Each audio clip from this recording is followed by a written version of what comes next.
på allerede.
Okay, welcome everybody.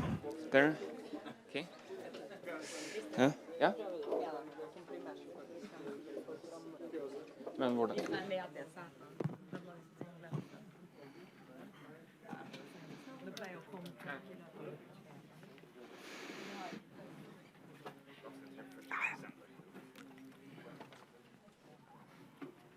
Okay, welcome everybody. We are very pleased to see such a full room here today. This is the first seminar in 2016 in NUPI's seminar series Norway Meets Europe. This seminar series is dedicated to the main developments in the EU and is supported by the Ministry of Foreign Affairs. My name is Kristian Gjerde. I'm a research fellow here at NUPI and I will chair today's seminar. And this seminar is called the Russo Ukraine Crisis and the Role of the EU. Here we will present findings from a research project that was funded by the Ministry of Defense and has been carried out by Pernille Rieker, Josef Batora and myself. Pernille is a senior research fellow here at NUPI. She has published extensively on issues related to European integration and European security. She is the editor of a forthcoming book, which will be published on Palgrave Macmillan, which is called External Governance as Security Community Building, the Limits and Potential of the European Neighborhood Policy. Josef Patore is associate professor in political science at the Comenius University in Bratislava. He is also a specialist in European integration, EU foreign policy, and has published on changes in the transatlantic security architecture. And his most recent book is the European External Action Service, European Diplomacy Post-Westphalia. So I think these are very qualified to to shed some light on EU's development in light of the Ukraine crisis. I will be very brief, but the focus here will have two presentations, both will from different angles be about the development of the EU in light of the Ukraine crisis. First, Pernille will present a paper she has written together with me with the title Beyond the Crisis in Ukraine, Russian and EU Perceptions of European Security and the Potential for Rapprochement.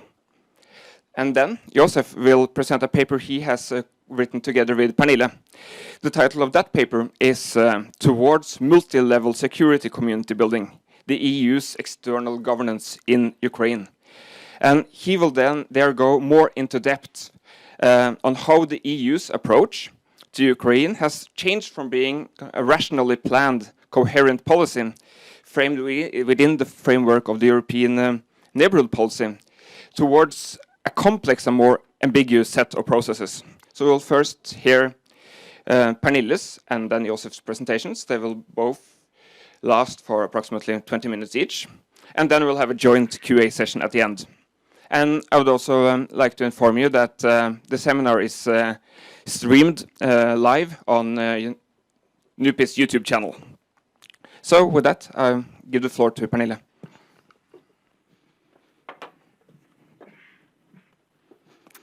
Thank you, Kristian, and thank you for this very nice introduction. The paper that I will present is the paper, as Kristian said, that we have written together. And in this paper, we have looked at the EU-Russia relations after the Ukraine crisis, a crisis that, as you all know, has led to serious deterioration of the relationship between the EU and Russia, or the Western and Russia as such. The structure of my presentation today is as follows. I will start to say a few words about the starting point or our assumptions. And then a few words about the objective of the paper, our approach and time frame. I will continue by presenting Russia's and EU's colliding perspectives on European security, which is important to, in order to understand the different readings of the crisis in Ukraine and the question whether there is a potential for some kind of dialogue or rapprochement between the two sides. And finally, I will end by saying a few words about the implications for the EU as a security actor and for Norway.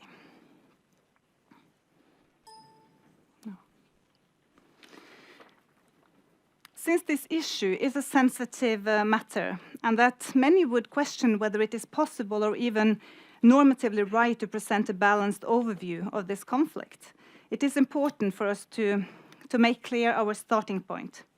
Because a common feature in international politics is that misperception is in itself, or could be in itself, a source of international conflicts. In deep-rooted conflict, or in a conflict that involves different or perhaps opposing values and belief systems, it is hard to see oneself from the outside, and it's also be able to fully comprehend the intentions of others. In spite these difficulties, it is important to do an effort to be able to do this in order to avoid conflicts to escalate. And this is where we, I think, as analysts, have a special important role to play. As a well-known American scholar, Robert Jervis argued 40 years ago, the actors in international politics must try to avoid the common error of assuming that the way they see the world is the only possible one. He further argues that they should also avoid the trap of believing that the other sees their own actions as they see them. The importance of this becomes rather evident when looking at the EU-Russia relations in general, and in particular in the case of Ukraine. As Robert Legvold argued during the peak of the crisis in 2014, each side sees the conflict as a result solely of the actions or even the nature of the other, neither pays attention to the complicated interactions that brought relations to their present low. So our paper might therefore be seen as a very modest contribution to present a balanced analysis without some kind of normative agenda, which has been the case for most of the literature on this issue so far. But this doesn't mean that we ignore the fact that there are real differences.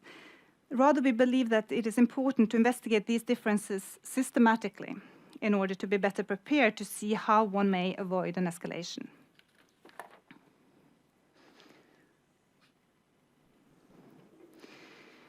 So as already mentioned, our objective is to try to present a balanced analysis of European and Russian perspectives, first on European security as such, and on the crisis in Ukraine, and then investigate changes and potential for a certain rapprochement. We have undertaken a case study based on interviews in Moscow and Brussels. Kristian went to Moscow, and I myself went to Brussels together with Josef. And we have done a review also of the literature, key document, official document, and key speeches. And the time frame that we're looking at is from 2013 and the Vilnius summit and up until the end of 2015.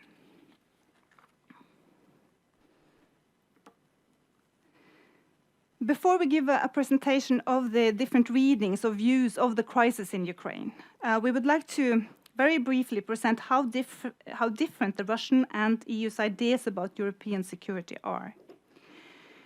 We find this essential in order to be able to better understand also the different readings of the Ukraine crisis. While we assume that both want security and stability, the approach in order to achieve this is very different.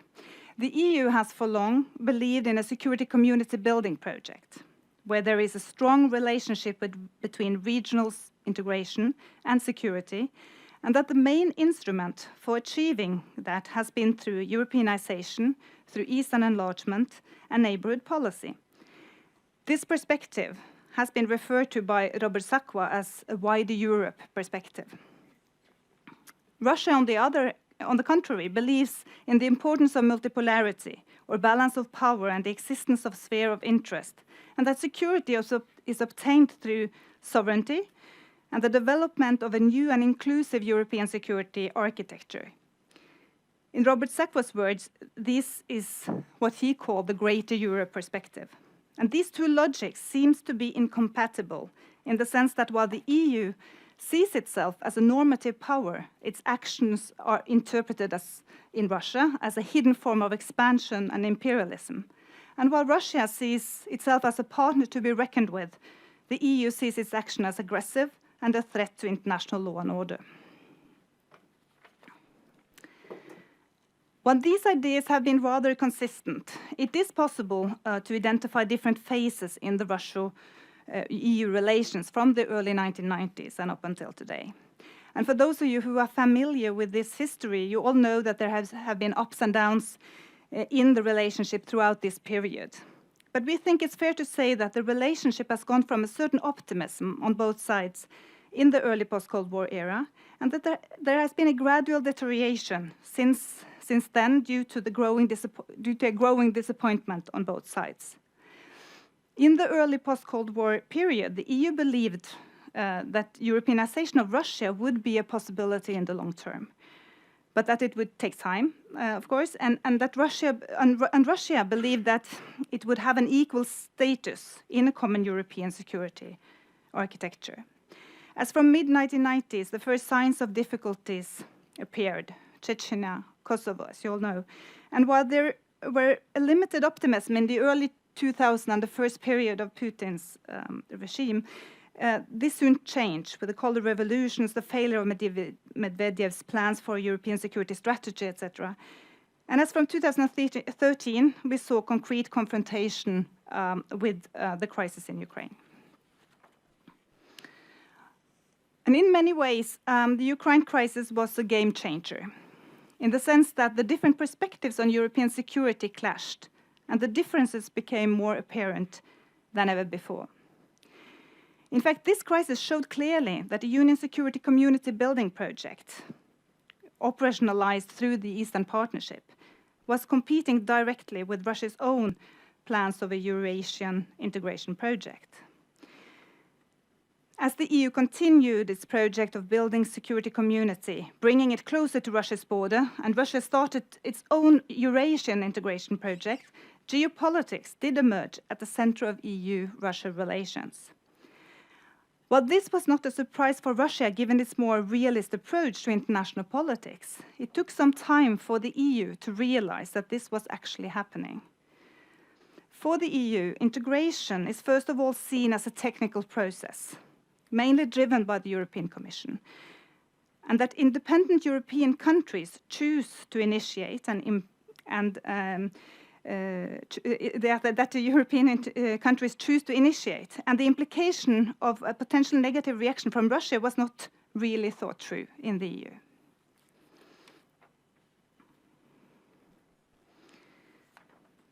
In the paper, we try to present different readings of the crisis in Ukraine, and I guess most of you are familiar with these different readings. But since these often are presented with some kind of judgment or normative agenda, focusing on who is to blame and who is not, I will very briefly present them here as we do in the paper. In the paper, we start by first presenting how the causes of the conflict are understood differently. And as you all know, for the EU and the West as such, the main cause is, of course, the Russian lack of compliance with European or international norms and values, and Russian interference in Ukraine is seen as a violation of Ukraine's sovereignty and thereby also international law. For Russia, however, the main cause of the conflict is the Union's expansion of its sphere of interest, and that the Union's interference in Ukraine, which is also viewed as being strongly supported by the US, as a key catalyst for the crisis. In fact, they see the Union's action as a way of forcing Ukraine to make an impossible choice, and thereby creating new dividing lines in Europe. And in addition to this, there are also different views on the actual interference and the actors involved. First, while the EU sees the Maidan protest as legitimate expression of the will of the Ukrainian people as a whole, Russia does not, and rather sees it as a protest by parts of the population, which was then exploited by external actors, the US and the EU.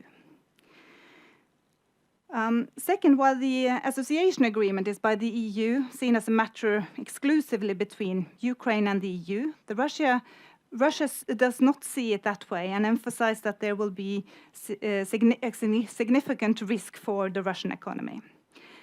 And third, there are, of course, different views on the Crimea crisis, which for the EU is a straightforward and lawful annexation, while it is seen by Russia as a legitimate reunification and a move to protect the Russian population after what they interpreted as a coup in Kyiv, and also accuses the EU for double standards with regards to its references to international law.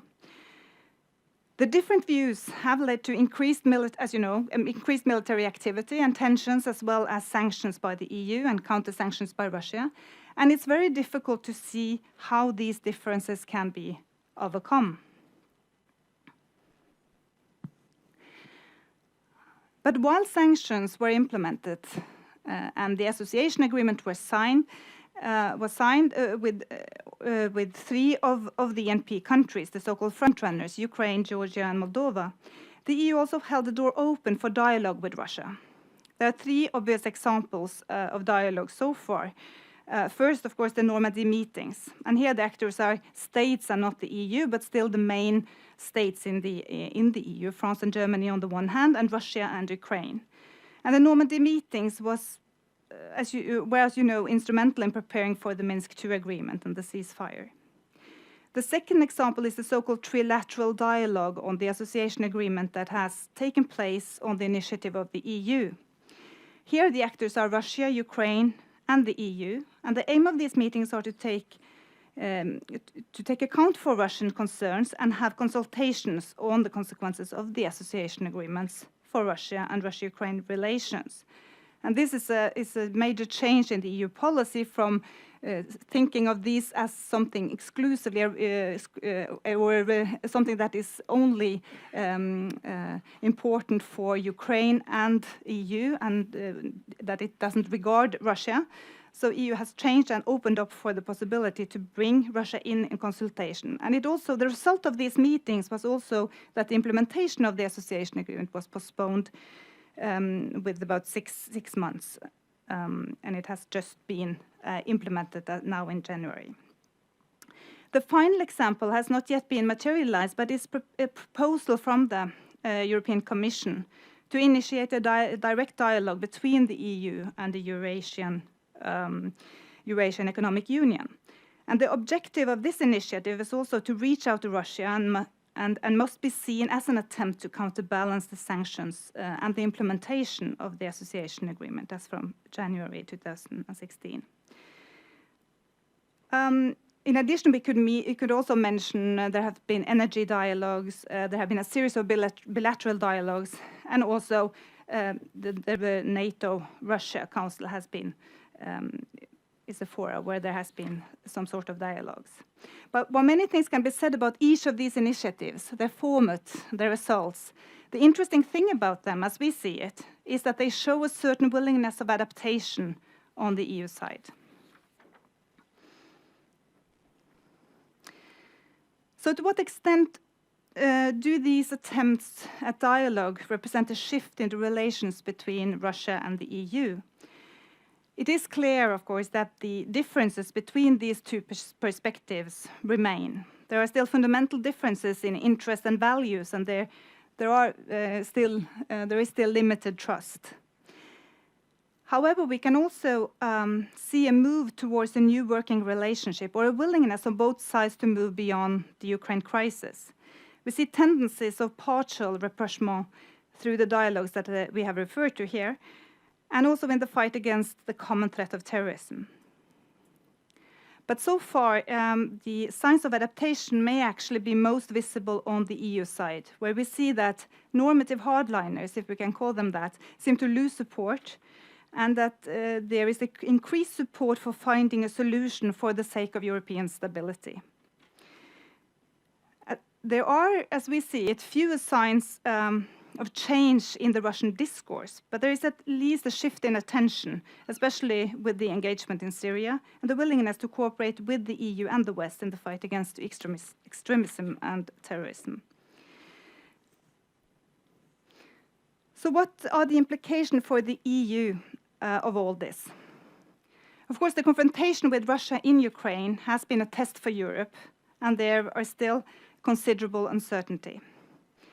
Still, the EU has demonstrated strength and coherence on sanctions.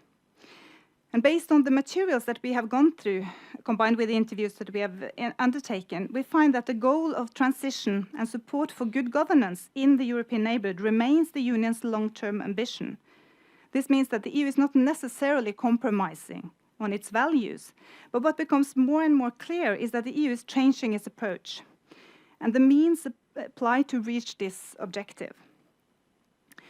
We find that there is a clear move away from the Union's focus on expansion through integration and Europeanization as the main process to create stability in Europe, and that the security risk of such an approach is taken into account to an increasing extent. And we see that in the Commission's proposal for revised neighborhood policy, which is now presented as a specific type of foreign policy rather than being part of an integration agenda. In addition, we see it also in the EU official discourse where security and stability is now clearly given more priority. So what does all this mean? First, it could indicate that the EU is turning into a more strategic actor. Some would argue that by doing that, it is losing itself. Others would argue that it is finally adapting to realities. Second, it could also indicate that there are some geographical boundaries of the Union security community building process, and that there will be a clear divide between EU's internal and external policies. Okay, I will end saying a few words about what kind of implication this kind of change in the Union's approach might have for Norway. As a non-member that is highly integrated into the EU, Norway is likely to be associated with the Union's approach. First, Norway explicitly supports Ukraine's process towards European integration. Second, Norway also participates in the sanctions against Russia. And third, Ukrainian actors may also now receive funding through the EEA grants. So Norway is highly associated with EU policies. Still, Norwegian security is also dependent on good relationship with Russia.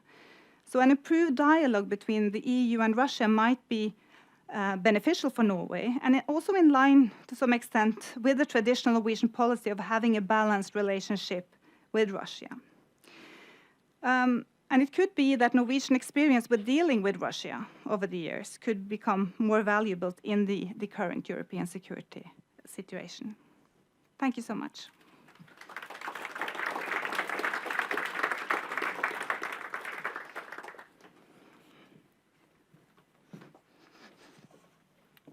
Thank you so much, Pernille. I'll just invite Josef to take the floor. Thank you. Thank you, Kristian, and it's a great pleasure to be back at Lundby and be back in Oslo as an alum of the PhD program in political science at the University of Oslo. It's always great to be back. It almost feels like home.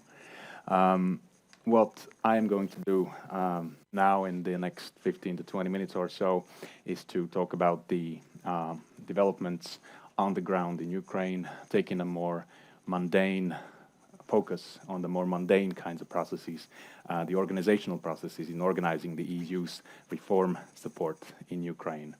The paper by Pernille and Kristian was taking this grand strategy view. What we have done with Pernille in the second paper is to focus more on the day-to-day running of the support processes in Ukraine. Now, the two main arguments that we present in the paper are the following. The first point is that the ENP framework has been developing from a, has been developing from a set of rationally planned processes coherent across countries in the EU's neighborhood towards a complex and ambiguous set of garbage can type of processes in individual neighboring countries. Now, there is no derogatory meaning to that. It's an academic term developed by academics in Cohen, March, and Olson. It's a term coined by political scientists and students of organizations, and I'll talk about the concept. It is about the irrational nature of reform processes. I'll get to that. And the second argument is the EU's and Norway's external governance in post-Maidan Ukraine have been characterized by parallelism, path dependence, and ambiguity. Those are our empirical findings, and I'll present some of the foundations for why we argue this. The paper is based on interviews we have conducted together with Pernille at the EU institutions that includes the EAS, but also European Commission and missions of some selected member states to the EU in Brussels, but also based on research that we have done into official documents and strategies. The ENP has been a highly rational exercise. It's been conceived of as a highly rational exercise since the very foundations in 2004. There were two main characteristics of the process. First of all, it was a single framework. It has been a single framework covering all 16 countries in the neighborhood, the same framework, irrespective of the differences between these countries. And the aim of that framework was to create a ring of well-governed countries in their neighborhood. The second characteristic of the ENP framework, since it was launched, was its highly rationalistic and rationalizing nature, where there were in every country kind of a joint model where they had set up contractual agreements with every country, and then based on that they would develop ENP action plans. These were standardized documents. I'm sure those of you who study the ENP are familiar with those. About 35 pages, and they cover a standard set of reform areas. However, the nitty-gritty of the processes in each of these countries has been that the rational attainment of these goals and implementation of those reforms has been hampered by various kinds of processes. On the one hand, it was on the EU side, where of course the EU actors have had difficulties in monitoring processes of implementation.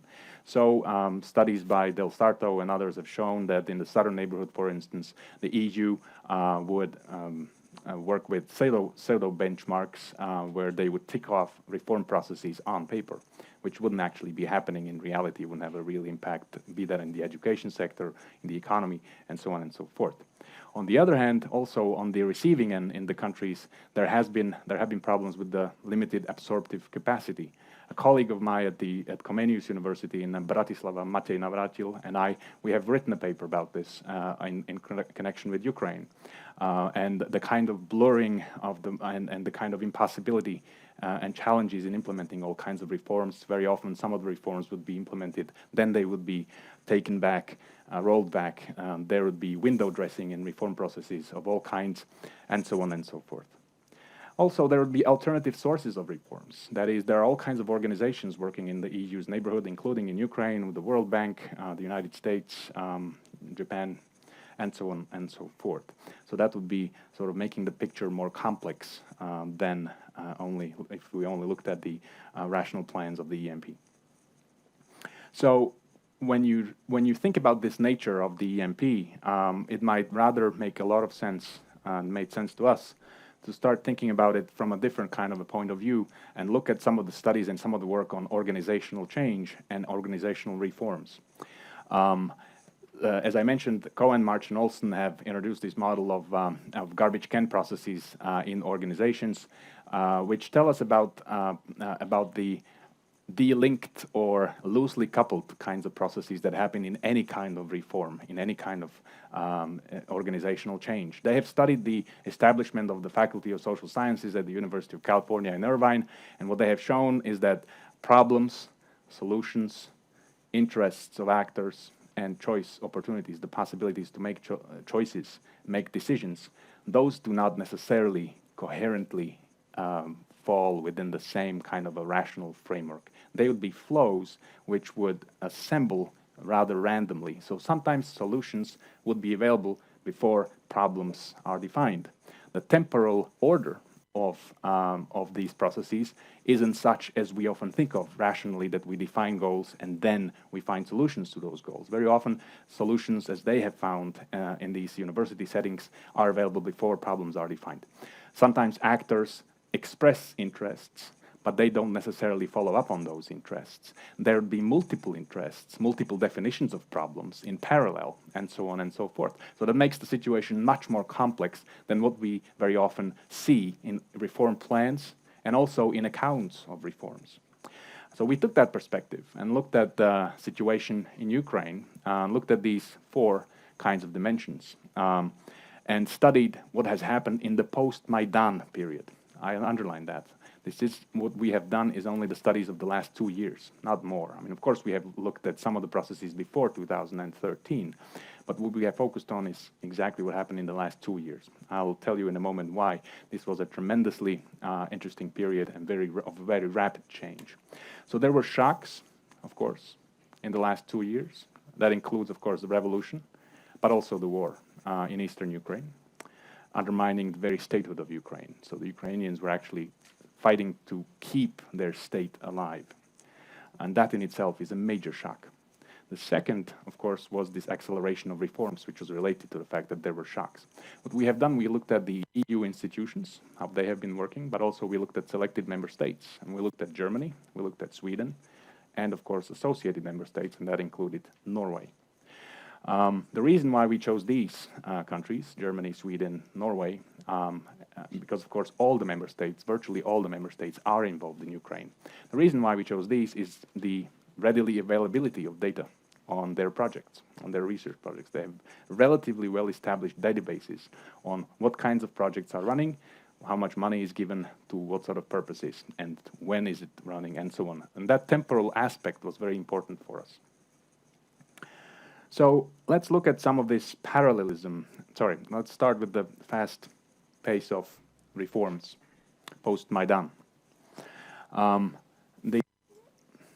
former Slovak finance minister, who is now an advisor to the Ukrainian finance minister, Ivan Miklos, he had recently said in an interview that in the last 2 years, Ukraine has done more reforms than in the last 20 years.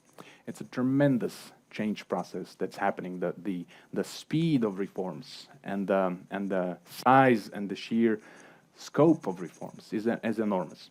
So let's look at some of these data. So the ratio of gas supplies provided by the EU and by Russia to Ukraine has shifted quite radically. It was 5 to 95% in Russia's favor in 2013. It is now 67 to 33% approximately in the EU's favor. That's a radical shift. The number of controlling functions of the Ukrainian government agencies has been radically reduced from 1,032 to 680. The number of regulatory agencies in Ukraine was reduced from 56 to 28 in those 2 years. The number of taxes was reduced from 22 to 11. Now, of course, there remain a lot of challenges with the tax system. There are all kinds of exceptions given to all kinds of groups, all kinds of special arrangements, and there is no political unity on these reforms of the tax system.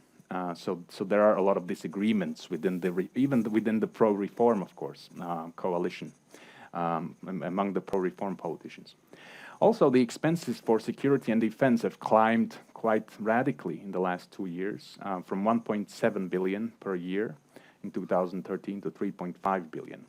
Some of that, of course, or much of that went to weaponry and acquisitions of materiel. But also, a lot of it went to increase the salaries of the troops, which, of course, boosted the morale. So right now, the troops, the salaries were tripled or actually quadrupled. Now, on the EU side, there has also been a shift in attention to Ukraine in terms of what exactly the EU has been doing in relation to Ukraine. And here's one of the indicators on how the European Commission has been working with Ukraine and with other countries in the neighborhood in the technical assistance and information exchange instrument, which supports all kinds of workshops, benchmarking processes, where the European Commission supports all kinds of seminars for knowledge transfer. So look at those numbers. I mean, in 2013, Ukraine had about less than 50 of such actions. There were 99 of them in 2015. Again, look at Moldova. This was the clearly the most active country in 2013, much less active in 2015. So the focus has shifted towards Ukraine quite clearly, also on the EU side and the European Commission, on the European institution side. So let's look at some of these challenges facing the EU, its institutions, and its member states in how they address the situation in Ukraine. Following the Maidan events and also the takeover of Crimea by Russia, or Russian-supported troops, the European Union has launched, as a reaction to that, the EU-Ukraine a European Agenda for Reform. This was on 4th of July 2014. That included, and you can find that online, and we have that in the paper, 60 challenges or problems that were defined that Ukraine had to deal with in that document. There were 9 areas in which these challenges were defined. Now, there was a new kind of an agenda, a new set of definition of problems facing Ukraine that was then launched in March 2015, based on some experience with the processes up until then. So about 10 months later, we had a new kind of a document, the EU-Ukraine Association Agenda. There was some overlap, but this was less comprehensive, the document. There was no focus or less focus on security sector reform and also on agricultural reforms. Now, let's look at Germany. What they have been doing in Ukraine is also quite interesting, with, of course, a lot of their own definitions of problems and a lot of their own definitions of solutions. Germany has been actively involved in Ukraine since 1994, and the years 1994 till 2005, they spent around 87.5 million in bilateral programs. euro in bilateral programs, and also another 115 via the Transform program.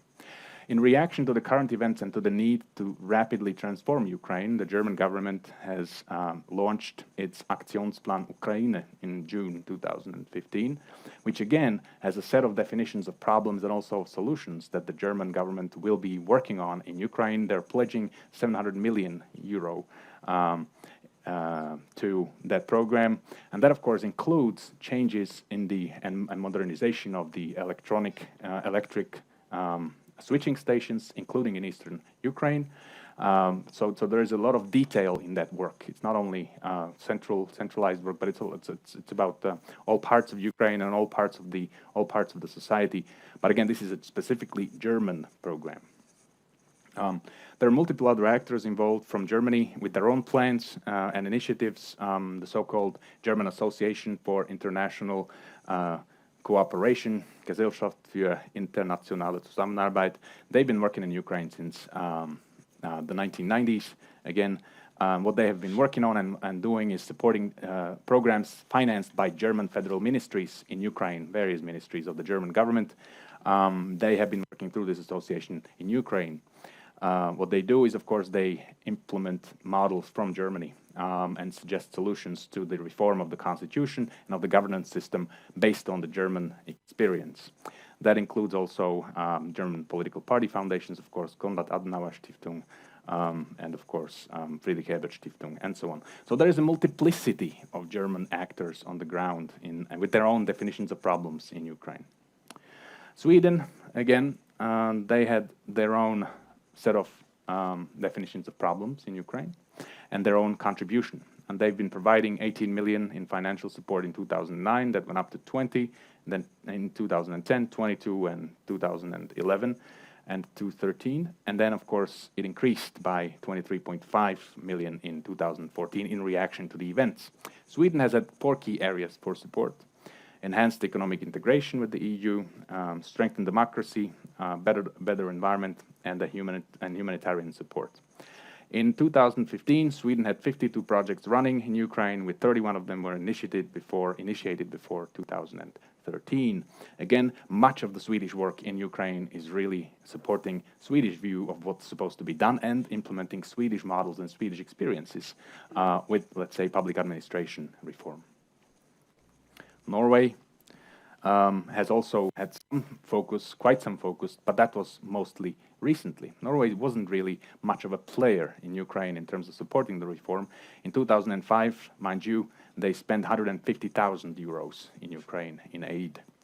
Then 2.4 million euros in 2010, 3.6 million in 2013, and then 11 million in 2014, but then 36.3 million in 2015, and it's pledged to support 38 in 2016. So there is a tremendous increase in Norwegian support to Ukraine, also due to the fact that due to the events that happened in 2013 and 14.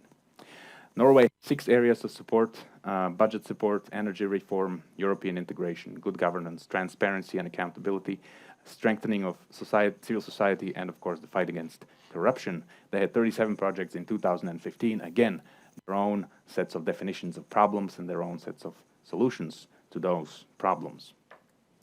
Here is a breakdown of Norwegian aid to Ukraine. Most of it goes to economic development and trade. As you can see, that's the blue area here. Then emergency assistance to Ukraine, that's budget support, actual running of the state after Maidan. Environment and energy also receives quite a lot of support. Good governance, that's the blue area here.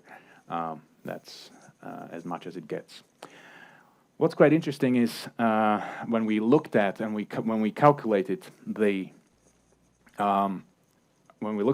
projects as to when and the dates of when they were initiated, we have found that today 88% of German projects in Ukraine were initiated, and that's here, that's the blue area here, were initiated before 2013. That is before the Maidan events and before the launch of the major EU strategic initiatives that are there post-Maidan, that define problems post-Maidan.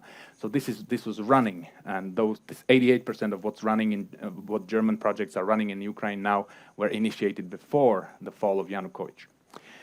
That goes for 61% of Swedish projects, were also launched before the Maidan events. In the case of Norway, there is some advantage to them not having been so active before 2013, because they can now very much more target the new kinds of development because of the radical speed of reforms and get involved into what's happening now. If we look at the EU-funded projects, we have calculated that out of 1,805 projects financed by the EU, 1,696, and that is 93%, were actually launched before 2013. So it's 93% of the EU's. So there's a high degree of path dependence in the case of the EU, but also in the case of the German and the Swedish projects. So when the EU launches new kinds of agendas for reform in 2014, 2015, it is being mounted on and connected with existing initiatives. It has to work with existing money that's pledged to existing kinds of reforms, existing kind of processes. Solutions were there before, problems were defined in 2014, 2015. There is a reversed order, and that's the highest degree of that reversal is in Germany and Sweden in terms of it's not problems defining solutions, it's solutions defining problems. Solutions, as Martin Olsen or Cohen Martin Olsen put it, solutions seeking problems.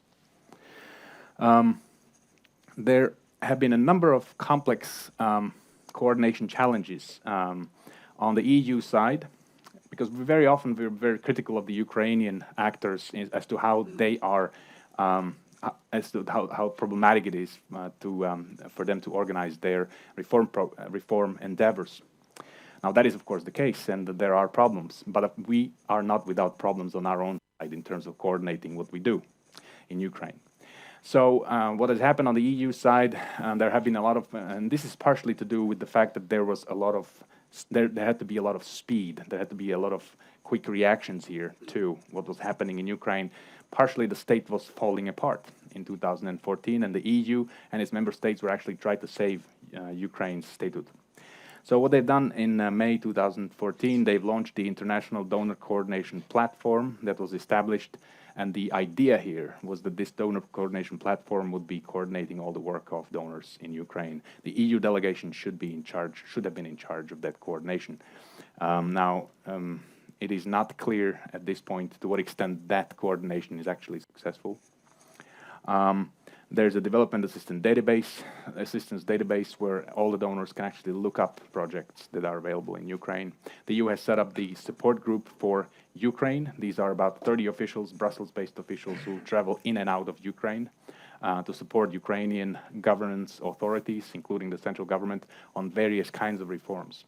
Now, some of that is related to very mundane and very daily challenges because there is no counterpart, no central counterpart for reform in Ukraine to meet these actors, to work with these actors. So they are actually assigned to work with mostly state secretaries in ministries. But in 2014, in some ministries in Ukraine, it took 4 months to have state secretaries named. So very often these officials would end up working in a kind of a limbo, which of course didn't make it easy for them to support very rational kinds of processes and reforms. But they have, of course, done a tremendous effort. There's also the EU Advisory Mission for Civilian Security Sector Reform in Ukraine. These are about 50 officials that's running since July 2014, and actually its activities were launched in December 2014. There is relatively low coordination with the efforts of the member states. So the support group for Ukraine and the EU actors on the ground do not necessarily know exactly about what the member states are doing, when are they doing it, what sort of reforms they are supporting. There is very, very low coordination, even though they try, of course. Now, the member states themselves have very tough challenges ahead of them in terms of how they coordinate their work on the ground. So, for instance, what I mentioned, the Gesellschaft für internationale Zusammenarbeit, the German Council for International Cooperation, they have offices in 16 locations around the country, working on various kinds of reform programs supported by the federal government, as I mentioned. Poland, they've been working on their priority is working on anti-corruption and decentralization. So there are twinning programs like the Polish Anti-Corruption Bureau would be working to set up the Ukrainian Anti-Corruption Bureau. But also the United States, Germany, and France have been working in these areas. Slovakia, they've been working on energy sector reform and security sector reform, but also Denmark, Germany, the Netherlands, and Norway have been working on energy. The Czech Republic has been working on civil society reform. So there are a lot of course, countries are seeking their niche areas in Ukraine and trying to support reforms in those areas.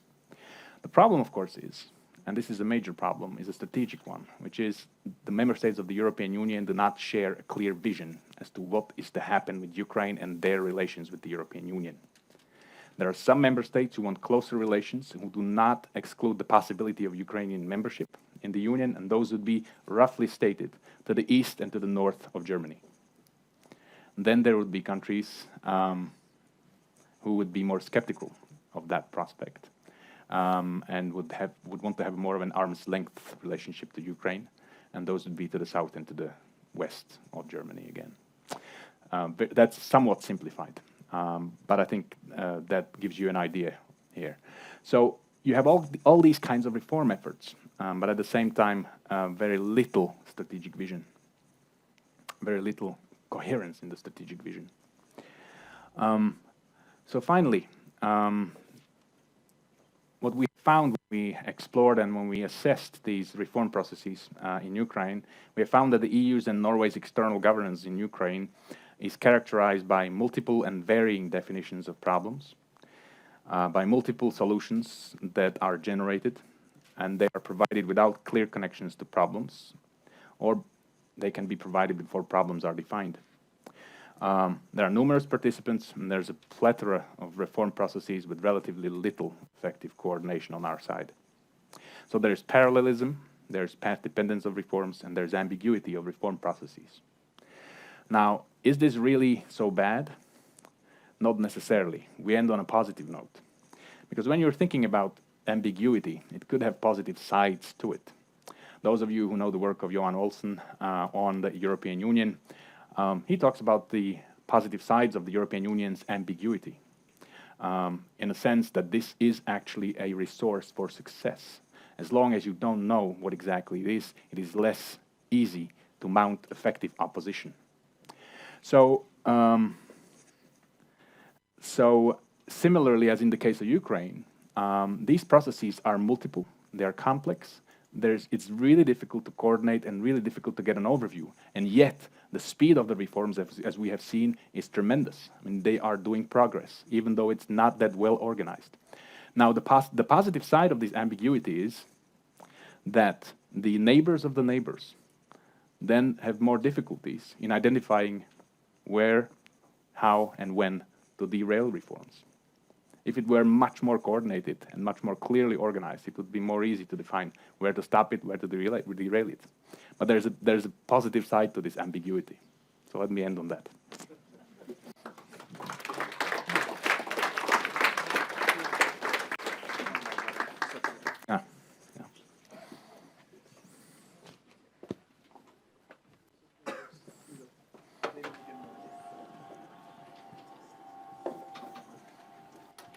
Okay. Thank you so much to Pernille and Josef for these, I think, very interesting presentations. So I will now just open up the floor for questions.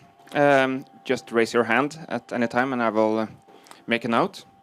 And Liv, my colleague Liv will, do you hear me? Yeah. My colleague Liv will bring around a microphone, and please wait for the microphone. So also those watching the YouTube stream can hear the questions. And I think I will collect a few questions at a time if there are several. And finally, please state your name and affiliation before you ask your question. Yeah, and this one. Any other questions? Okay, we're on the second row first.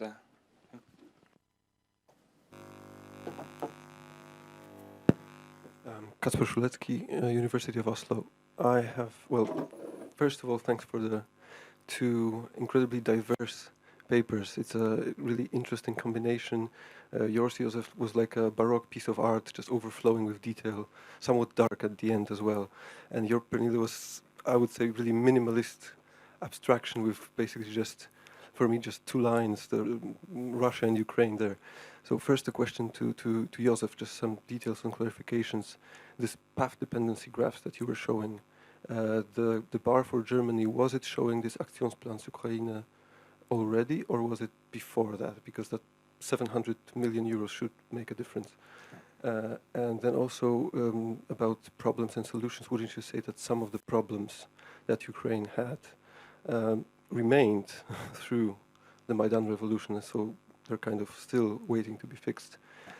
And for Pernille, because of this minimalism and abstraction of your paper, I was constantly wondering, who do you actually mean when you say the EU? Because EU kind of appears as this unitary actor, and you seem to suggest that you know the perspective and the perception on the EU, but I was always wondering, is it Brussels EU, or is it some kind of a combination of the perspectives of all 28?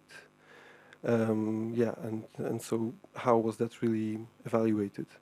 And just a side note, I risk being a normative hardliner, I think you said, saying this, but I was really missing Ukraine in that picture as something beyond just a mere object played by the two sides. And so the relativism of that picture was a bit striking for me, although I know you wanted to abstract from the normative elements. Thank you. My name is Dag Kloster. I'm here in a personal capacity. My question goes to both of you, and actually boils down to does Ukrainian authorities make an effort to channel or to organize and put some governance on the various efforts, both by EU itself as an organization and the various countries? Mm-hmm. I think I will let you answer those two questions now, if you want to start. Okay. Yeah, thanks. Thanks for those questions. The question about the Aktionsplan Ukraine, that was launched on June 15, and the data we were looking at was in September in 2015. This was a plan which was launched in June, and I don't think that I don't think there was enough time to actually launch projects. So there's a plan which has priorities, very clear priorities, and you can download that document. It's not readily available, but it's on the website, I think, of the German embassy to Ukraine. You can find it there, and it's only in German. I don't think they've translated that to English yet, but it's there, and you can see what they're going to work on. It's very, very specific, but I don't think the numbers that I was showing include that, because the projects were not launched yet. Now, absolutely. I mean, what you say about the problems that remained there from before Maidan, of course. I mean, that is clear, and but I think we have seen in the last 2 years the pace of reforms and the readiness to address problems was radically increased, and partly this has to do, I think, if there is an explanation to be sought, and I think this is at this point hypothetical, but I think there is some explanatory power to that, and that is that Russia has actually made a big mistake, a grave mistake of alienating the Ukrainians. And I think this is something which has really led the Ukrainians to start being more pro-reform. Because before 2013, there was always some sort of an ambiguity on the Ukrainian side as to whether they actually should be reforming, how they should be reforming, whether they should be pro-EU or they should be pro-Russia, and where they should actually belong. All of those things were very much in limbo. They are much less in limbo now. I think when you look at some of the public opinion polls in Ukraine, it shows very clearly that it has shifted towards pro-European stance. So I think that is the difference. But of course, the problems remain from before 2013.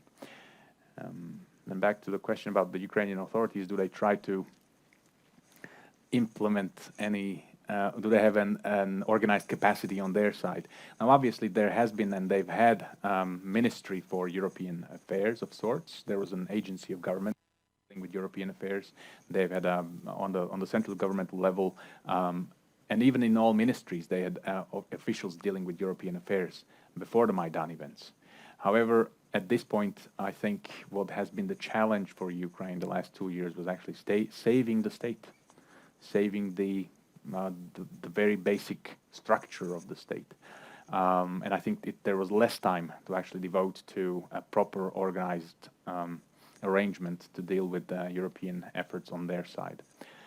Partly this has to do with less of a coherence among the political elites in Ukraine, even the pro-reform elites. There's a lot of strife, a lot of tension between them, so I think getting this going will be difficult on their side. Okay, thank you for these questions. And actually, I'm quite happy about being minimalistic because it's quite a complex issue. So what we try to do is to try to kind of present the main arguments of the paper. But of course, if you read the paper, it will be a little bit more quotations and more developed, all the arguments. But when your first question about the EU, what we try to do in this paper is to see if there is any change in the Union's approach. So it's Brussels EU that is the focus. But of course, there are different views inside the EU, and what is interesting to see is, like Juuso said also, there are different views about in what direction the European neighbourhood policy should go, and if some countries are more willing to accept that the Ukraine should be a member state in the long run, and so forth. But what we were interested in here is to see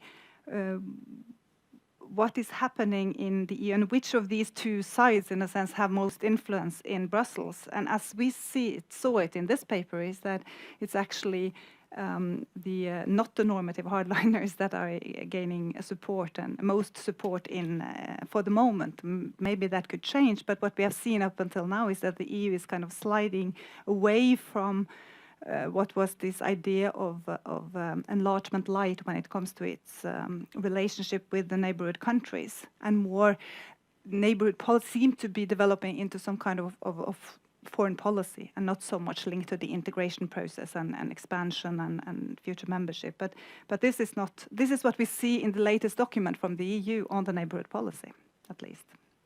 But then also what Josef is showing is that there is a different kind of process that is maybe kind of leading to the same results, at least transformation in Ukraine, but maybe not membership. I mean, that is two different things. I mean, supporting Ukrainian transformation, democracy, building and all that is not the same as having an integration agenda of integrating into the EU. So there are two different approaches. Yeah, we don't go into studying Ukraine that much in that paper. And this is because this paper is about EU-Russia relations, mainly, after Maidan, after the Ukraine crisis. So we don't go into that much. Ukraine doesn't have that kind of, it's not an object of our study. It could have been, but in this case it's not, because what we are interested in is after this crisis, what has happened to EU-Russia relations. So that is kind of why we don't go into, and another reason is that we're not, at least I'm not an expert on Ukraine. I have noted down one more question, so just give me a sign if you want more. We have a question by the door here. Hi, thank you for interesting presentation. I'm Linda Oksnes. I'm from the Norwegian Ukraine Chamber of Commerce. And Josef, you mentioned that Ukraine has undertaken a lot of reform, but one challenge is that there's some implementatory capacity. And I would very much like you to, or both of you, if you can explain what barriers or challenges that poses. And my second question is also, could you say something in which areas are Ukraine come the furthest when it comes to reform, and which areas are there still are the largest barriers or challenges? And is there different views when it comes to this from Ukraine and EU perspectives? Thank you. And then we have one question from Jakob. Here.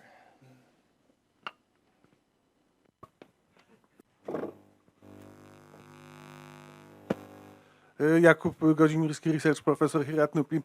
I would like to challenge you not only on this question of the coherence of the relationship between what the EU as such and the member states were doing, but we know also that the EU governance is a very complex phenomenon, and we know also that not only states are involved in shaping EU's policies, and when you refer to this action plan Ukraine that the German government has quite recently launched, that is to somehow support Ukraine with 7 million euro in the scope of next years.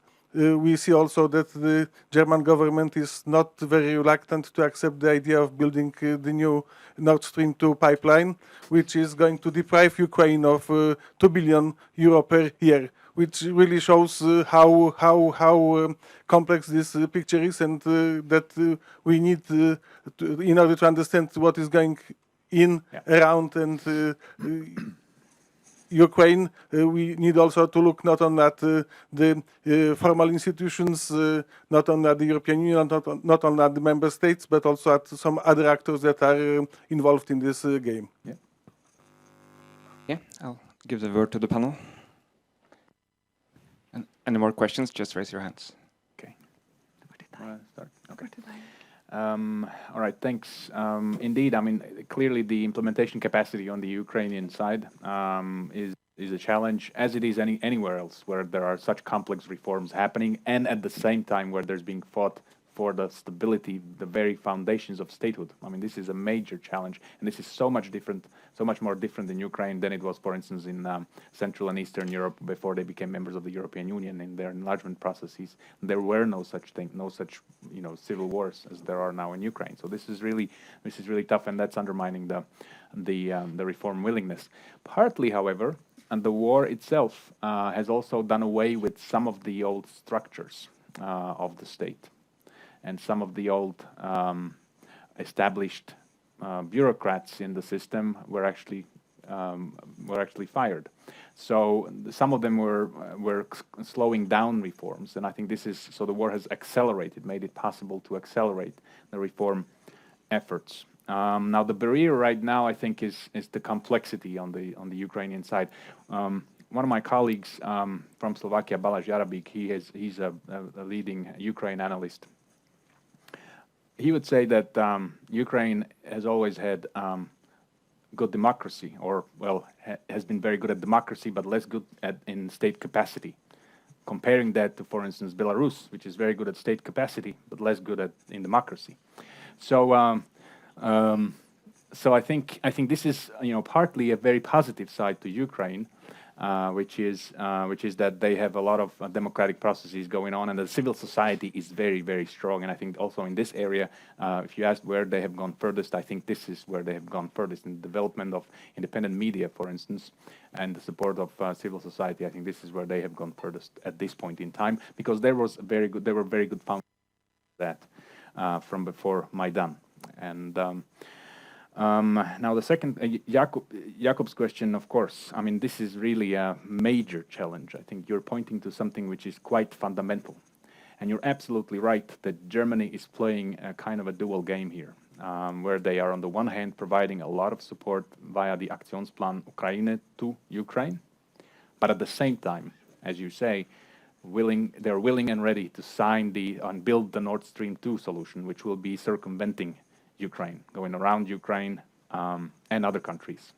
So the Slovak government has also not been happy. The Czech government has not been happy. The Italian government has not been happy. Renzi was very critical about this. And I think Poland as well may have been quite unhappy about this. But in general, I think you're absolutely right that there is a kind of a strange sort of a policy which I do not necessarily understand. If you read the statements by the German by Sigmar Gabriel when he was in Moscow with Putin, I think those are making it very ambiguous and very unclear as to what actually Germany wants in terms of the support of Ukraine. So yes, you are right. There is much more complexity than what I was showing. Yeah.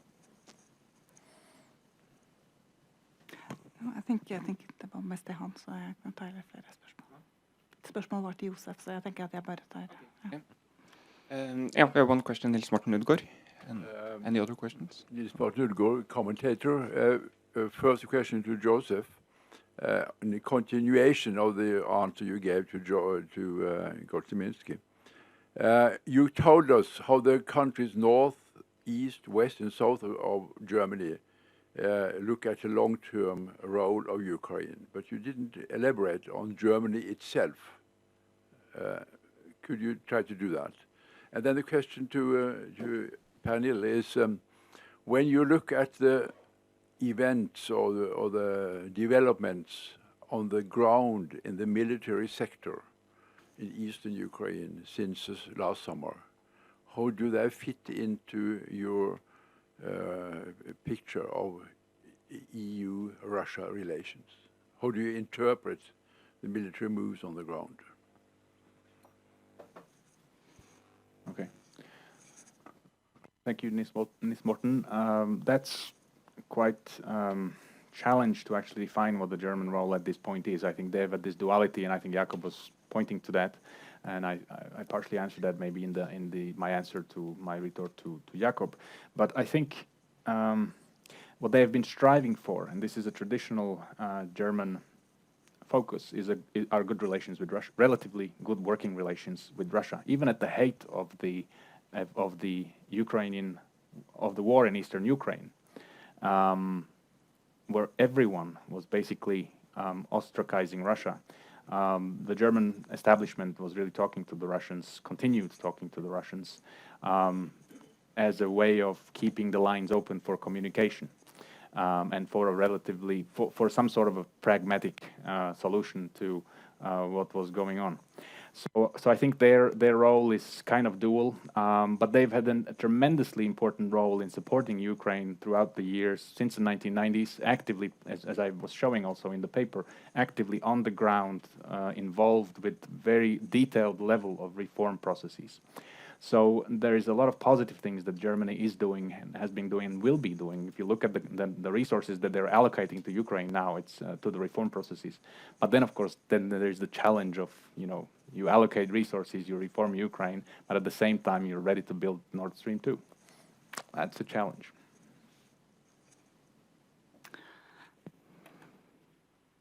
My turn? Yeah. Actually, I'm not sure, Nils Morten, if I have any good answers to that, because first, we haven't really studied that in detail.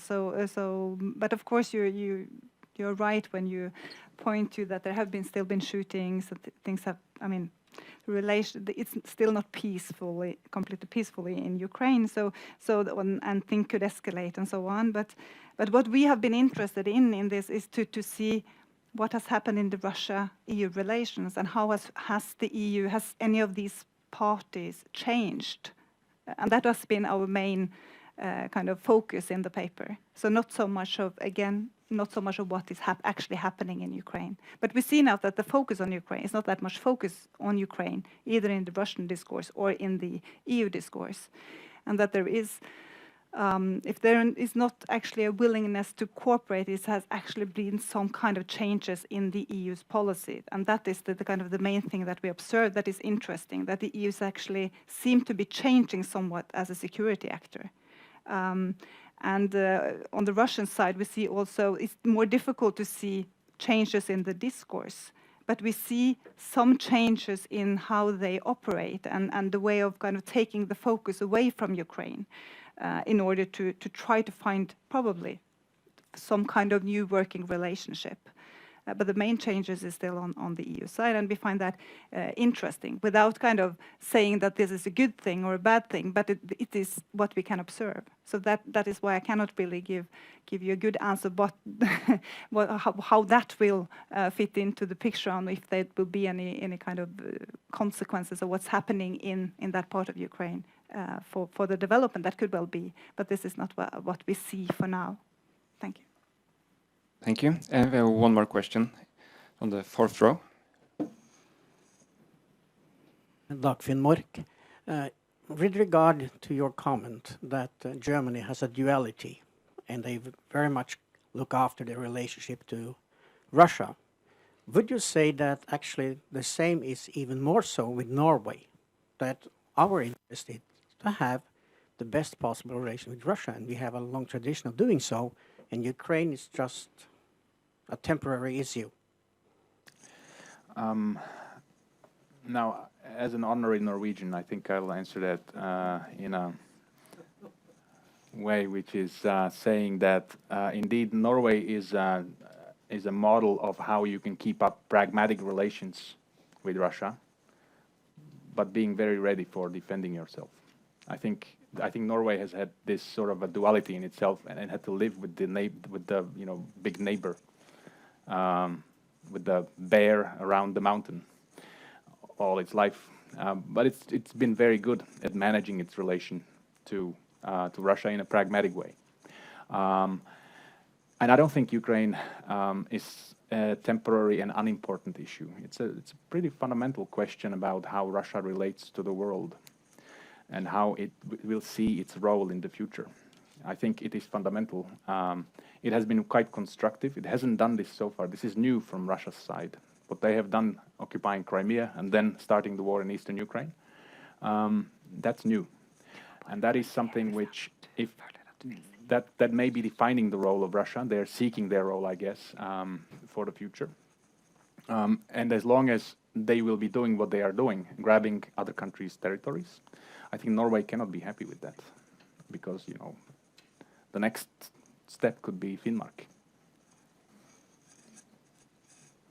I have only one more person on my list from the Ukrainian embassy on the second row.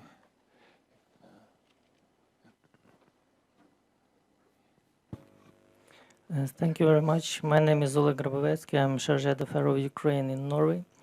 I'm very pleased to be here today, and I'm really impressed with that work which you have done for your presentation, because it looks like you did a lot of studies and learning fundamental relations between Russia and the European Union.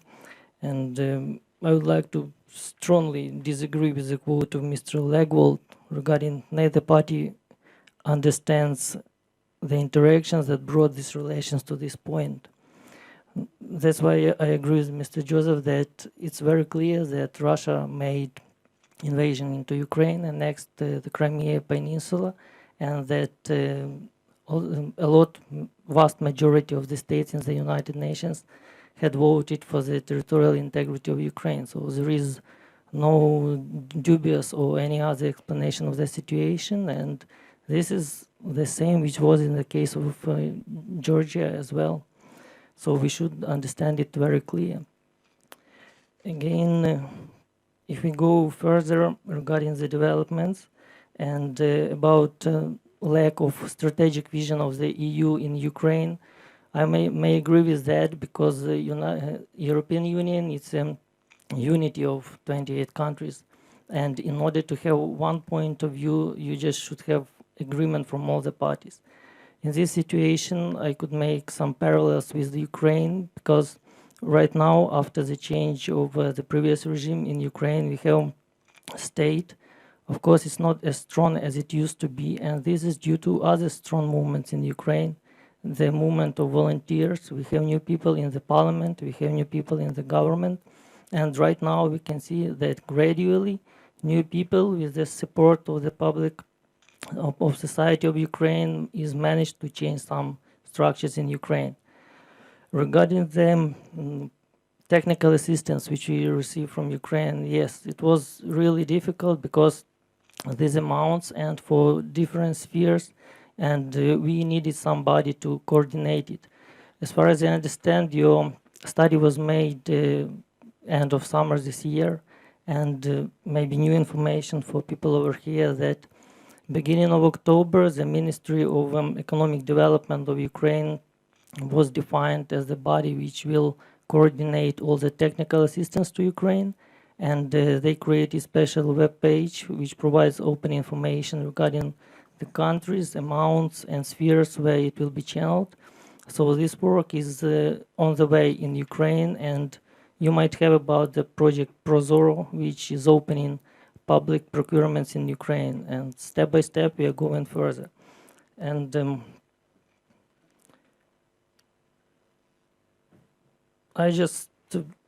I'm grateful to the actors of these presentations for this information which was provided, and it just shows that both the EU and Ukraine are on the way of moving together, moving forward, and I confirm the strong point of Ukraine in European integration action. Thank you very much. So, Josef, I don't want if you want to make a comment, and then I can make a comment, a quick comment on regarding Robert Legvold as well. As, right. No, I don't have any comment. I just welcome that, and I think it's I think it's quite important to actually keep up the possibility of Ukrainian membership. That's my personal opinion. I mean, let me just state that that Ukraine should become a member in the future. That's quite clear, and I think actually the European Union would do well if it didn't exclude that possibility, because this may be an important instrument. This may be the most important instrument for the EU's neighborhood policy. and then if I can comment on on your comment on Legvold, because I think the key point here is that he would, and I certainly do, would completely agree with you that about that the assessment of Russian actions. But what Legvold is arguing is that you have to also make an effort to understand what kind of difficult and long-term interaction led us into this situation in the first place. And not only in order to perhaps through difficulties find a solution, but also to avoid unnecessary escalations of the conflict. But for us as in this project, we have taken it as an analytical starting point that we are trying to take a very sober look at the different perceptions without taking part in the conflict itself. Thank you for the comment.